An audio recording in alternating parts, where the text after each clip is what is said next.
This man, Wade Wilson, is accused of brutally murdering two Cape Coral women, Christine Melton and Diane Ruiz. He's been in jail since 2019 awaiting trial, and recently he sent us dozens of letters with some wild accusations. Tonight, for the first time ever, and from jail, he's talking, and it's with NBC2 anchor Kyla Gaylor.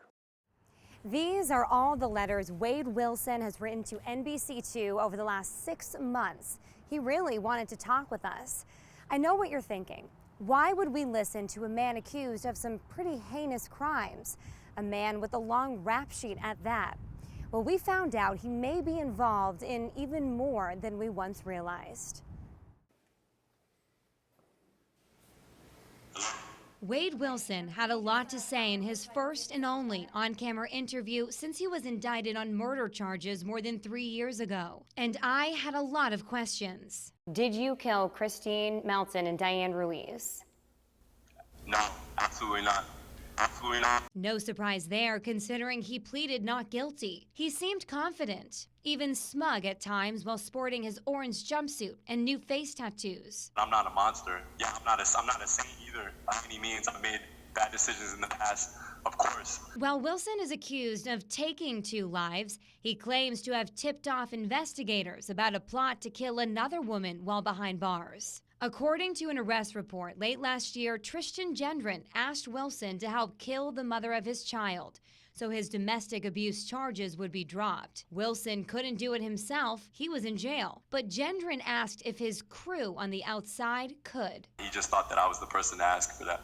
This is a copy of the note Gendron wrote Wilson in jail with details of the hit job. It came with a $200,000 payout. Gendron said the money was in a safe at Gendron's funeral and cremation services in Fort Myers. People would accept $10,000, $200,000, surely, but I'm not that type of person.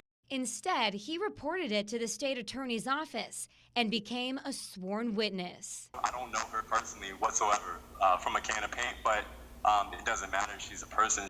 Investigators later found out there was a safe at the funeral home with cash inside, and those security codes in the note were accurate. The funeral director said the murder-for-hire charges are BS. As you might imagine, anyone tied to Wilson isn't keen on talking. The state attorney's office can't. We don't know all the evidence it has, but it's enough for prosecutors to go for the death penalty. It doesn't worry me. It worries me only because of the level of corruption around here in Fort Myers that I was involved with. We learned some of that evidence may include a confession, which Wilson says he was forced to make after he was charged. When coming to jail, I knew that I had to get something out there as far as a confession because I was told to do that. Otherwise, my parents were going to be harmed. My children were going to be harmed.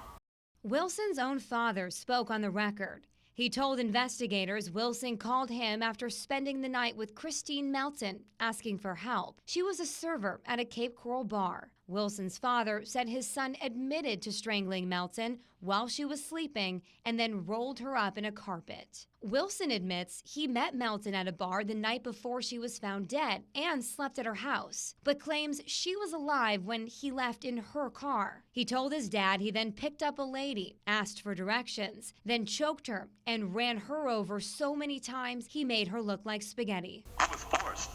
That wasn't a call that I willingly wanted to make. Investigators say that other woman was mother of 2, Diane Ruiz. As far as Diane Ruiz, I never ran across her, never seen her, and there's nothing that will say otherwise than that. Wilson only briefly mentions Ruiz and Melton in his letters, never giving these women the dignity of saying their names, just that he was set up. He talks more often about a high-profile case of another Cape Coral woman, Lauren DeMolo, who hasn't been seen since June of 2020. Wilson admits he is trying to save his life, but it will be up to a jury to figure out fact from fiction. Are you just trying to discredit the people who are testifying against you at trial? Absolutely not. No, I'm just trying to tell the truth.